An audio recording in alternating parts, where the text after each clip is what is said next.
Զերան կարող են արդյոք վարակները փոխանցվել սեռական ճանապարհով, եթե դրանք առավելապես շնչառական ուղիներով են փոխանցվում։ Գիտեք, կան շնչառական վարակներ, որոնց դեպքում հարուցիչը կարող է պահպանվել եւ նույնիսկ բազմանալ ստամոքսաղիքային տրակտի լիմֆոիդ ֆոլիկուլներում։ Այդ թվում COVID-19-ի ժամանակ նույնիսկ գիտական տվյալներ կան, որ հետազոտված պացիենտներից 52%-ի մոտ հարուցիչը կարող է պահպանվել եւ հայտնաբերվել կղանքում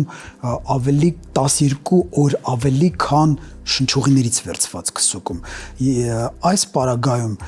ենթադրվում է, որ օրոգենիտալ հարաբերությունների ժամանակ միգուցե հնարավոր լինի սեռական այդ հարաբերության ձևի ժամանակ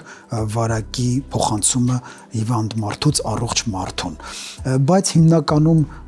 շնչառական վարակները դրանք տարածվում են օդակաթիլային ճանապարհով, COVID-ի դեպքում չի բացառվում, որոշ դեր է խաղում նաև կենցաղ կոնտակտային տարբեր առարկաների միջոցով շփման ճանապարհով վարակումը եւ մորից պտղին վարակում կարող է դիտվել նաև